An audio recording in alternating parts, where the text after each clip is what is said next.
25,000 31,000 रुपये आपण करतोय. 31,000 रुपये देऊन आपण करतोय. त्याची देखील लिस्ट या ठिकाणी आहे. सुनील भास्कर पांडे, आपल्याला लिस्ट मिळेल, मी फक्त वाचून दाखवतो.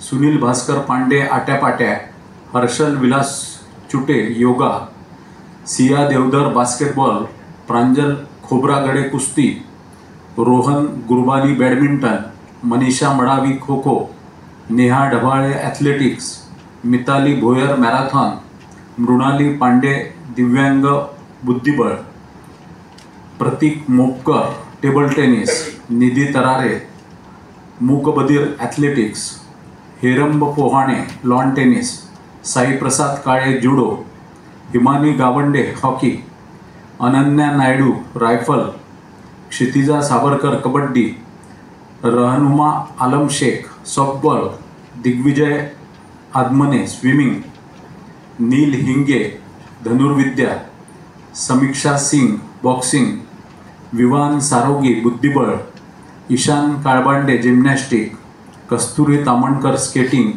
यश शुक्ला फुटबॉल, ओम मार्शेट्टीवार तायक्वांडो, शहनवाज खान सेपक टकरा, स्नेहल जोशी ट्रायथलॉन, ऋतिका रायकर कराटे आणि निखिल लोखंडे कॅरम, असे सर्वांचे ना क्रीडाभूषण पुरस्कार म्हणून नागपूर शहराने दरवर्षी खासदार क्रीडा महोत्सव वेगवेगळ्या क्रीडांगणांवर 73 क्रीडांगणावरती हा महोत्सव चालला आणि या महोत्सवात जवळपास 78,000 खेळाडूंनी भाग घेतला. 1.5 करोड रुपयाचे पुरस्कार देखील यामध्ये माननीय नितीनजींच्या माध्यमातून वितरित झाले. छोटे गेम्स जे कधी होत नाही असे गेम्स देखील आता वाढत चाललेले आहे. जसं लगोरी असेल, देशी गेम आहे, त्याच्यानंतर आट्यापाट्या आहे. या गेम्समध्ये देखील टीम्स वाढणं सुरू झालेलं आहे. याचा अर्थ कुठेतरी मुलांमध्ये उत्साह हा आढळून येतो आहे आणि खासदार क्रीडा महोत्सवाची वाट आता सर्वजण बघतात आहे. विशेषतः दिव्यांग खेळाडूंचा जो 3 दिवसांचा उत्सव होता तो मोठ्या प्रमाणात पार पडला. जवळपास 3,000 दिव्यांग खेळाडूंनी याच्यामध्ये भाग घेतला. आपल्या शहरामध्ये 3,000 खेळाडू दिव्यांग खेळाडू आहेत हे आश्चर्याचं होतं, परंतु हे आता कळलेलं आहे की 3,000 आहे. याचा अर्थ पुढच्या वर्षी हे वाढू देखील शकते. याशिवाय ज्येष्ठ नागरिकांचा क्रीडा महोत्सव झाला. वयाच्या 82-85 पासून तर 90 पर्यंत याच्यामध्ये भाग घेतला. लोकांनी अत्यंत कौतुकाने आणि अत्यंत उत्साहाने हा ज्येष्ठ नागरिकांचा क्रीडा महोत्सव पार पडला. गर्ल्स बॉक्स क्रिकेटमध्ये दरवर्षी टीम्स हा या वाढतात आहे. पहिले 40 होत्या, मग 45 झाल्या, मागच्या वेळेला 64 होत्या, आता 72 झाल्या. आता त्याच्यामध्येच आम्ही वयवर्ष 35च्या वरचं आणि 35च्या खालचं असा प्रकार करून देखील दोन्ही मिळून 72च्या वरती टीम्स याच्यामध्ये वाढल्या. एकंदरीत क्रीडा महोत्सवाने नागपूर शहरमध्ये वातावरण निर्मिती झाली होती. माननीय नितीनजी यामध्ये काही क्रीडांगणावरती वेळात वेळ काढून जाऊन आले. त्या ठिकाणी प्रोत्साहन दिलं, खेळाडूंच्या पाठीवरती हात ठेवला. यामध्ये काही जखमी देखील खेळाडू झाले, त्यांना आम्ही हॉस्पिटलमध्ये भरती केलं. 2 लाखाचा त्यांचा इन्शुरन्स देखील निघालेला आहे, त्याच्यामुळे त्यांचं देखील काम याच्यामध्ये होणार आहे. या सर्व याच्यात आपली सर्वांची आम्हाला बरीच मदत झाली. काही ठिकाणी आम्ही कमी पडलो. यावर्षी पुढच्या वर्षी ती कमतरता आम्ही भरून काढू. विशेषतः स्कोअर देण्यामध्ये काही गेम्स नेहमीच मागे राहिलेत.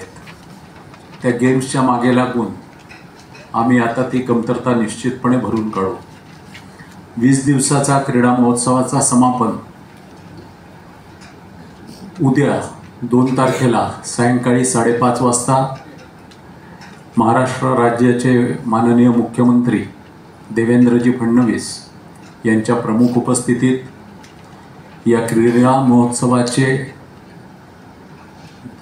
संकल्प ज्यांचा आहे आणि ज्यांनी क्रीडा महोत्सवामध्ये आमच्या सर्वांच्या पाठीमागे ताकदीने उभे राहतात असे माननीय नितीनजी गडकरी, महसूल मंत्री पालकमंत्री चंद्रशेखर बावनकुळे, राज्यातील दुसरे मंत्री आपल्या जिल्ह्यातले आशिष जयस्वाल हे देखील याला उपस्थित राहणार आहे.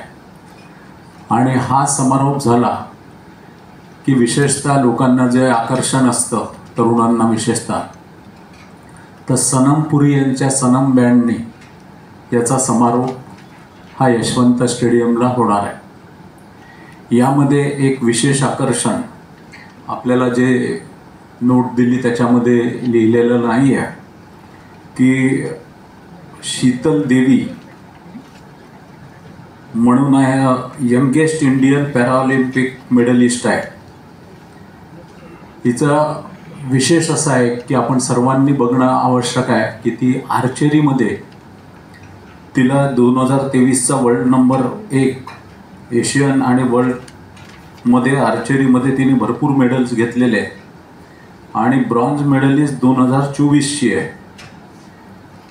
ही आर्चरीमध्ये आहे, परंतु हिला हातही नाही आणि पायही नाही. असं असताना आर्चरीमध्ये तिला मेडल मिळाला आहे. तर शीतल देवी ही देखील नागपुरात येते आहे, त्या कार्यक्रमाला उपस्थित राहणार आहे आणि नागपूरकर खेळाडूंना त्यांच्यापासून प्रोत्साहन देखील मिळणार आहे.